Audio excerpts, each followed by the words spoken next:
The World Shooting Championship is due to begin in the Azerbaijan capital city of Baku.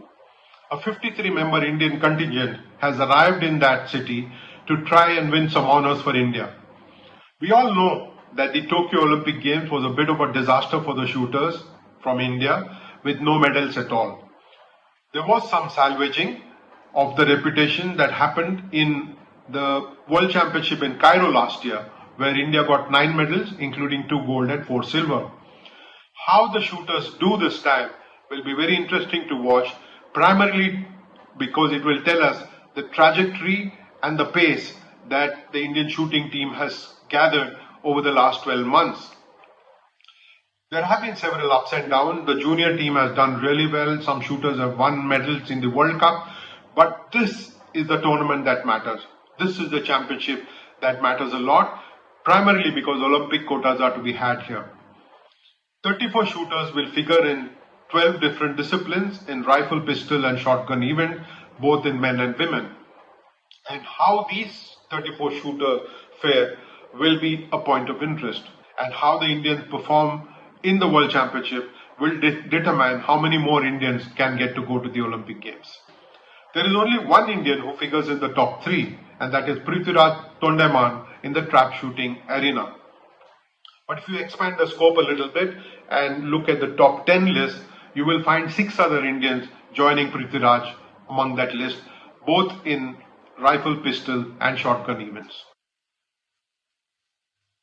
One of the most interesting aspects when you look at the 34-member contingent in the Olympic categories is the fact that the 2 people who got the Olympic quotas for India are both missing. Trap shooter Bhavnish Mandiratta, who's ranked 18th in the world, and air rifle ace Rudraksh Patil, who's ranked 8th at this point of time, will both miss out because the National Rifle Association of India, in its wisdom, chose to leave people who won the quota out of the World Championship race. Now, both these shooters would have benefited immensely in shooting in a World Championship 1 year before the Olympic Games.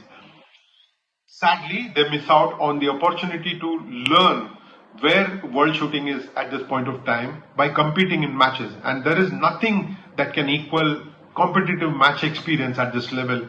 And it is a pity that the rules, obviously framed some time ago, do not consider the people who got Olympic quotas for India to be competing in the World Championship.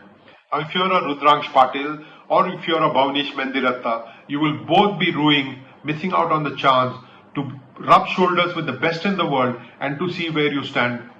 This kind of match experience would be invaluable and may have stood them in good stead should they be making it to the team in the Olympic Games in Paris next year.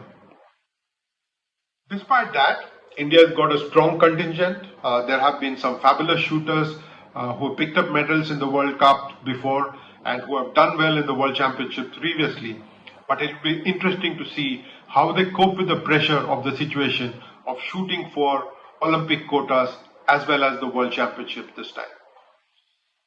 Our fingers will be crossed as we back the Indian shooters to do well, as we back some of them on their comeback trail to be shooting well and to be making a mark for themselves and for their country.